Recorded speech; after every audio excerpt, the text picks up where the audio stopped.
focus over to some breaking inputs coming in from Karnataka. The Karnataka government has issued a stern warning to house owners renting properties to foreigners involved in drug trafficking. Speaking in the Legislative Council during the question hour, in fact, the government has declared a war to make the state drug-free. Over the past 2 years, 300 foreign students have been caught in drug cases, have been deported from Karnataka alone, while police continue daily seizures of narcotics. House owners who knowingly rent to offenders have been arrested.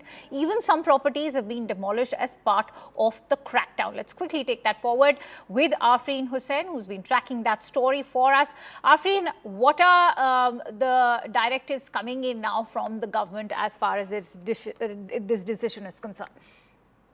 Well, let me tell you, Akansha, that Home Minister G. Parmeshwara has made it that the Karnataka government is very, very strict and stern when acting against drug cases in Karnataka.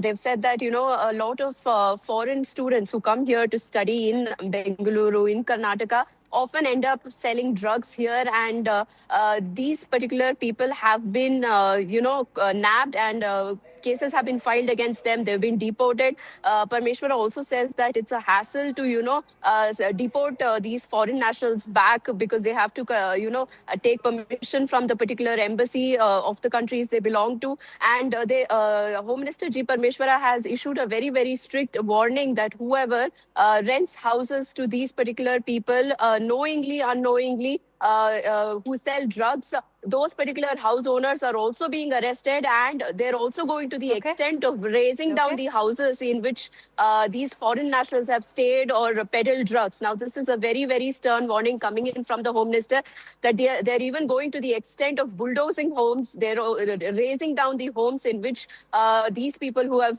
these offenders who have peddled drugs stay in. All right, but that also raises one key critical question in terms of all of these house owners. They could also go ahead and say that we were not in the know of their activities. A. B. Why is the government saying that it is such a hassle to register cases against these foreign nationals? Well, Akansha, let me tell you that if cases are registered against these foreign nationals, then it gives them more time to stay back in India. And that is something that the Karnataka government does not want. And they want to deport these foreign nationals back to their countries as soon as possible without, cases being piled up against them and them getting more time to stay in India. Now, that is something that Home Minister Parmeshwara has said. They've said that despite the hassle, they have deported at least 300 foreign nationals back to their countries. Now, also, the Congress government needs to make it very, very clear as to who are these house owners who they are arresting. Is it those who know and then rent houses to these foreign nationals?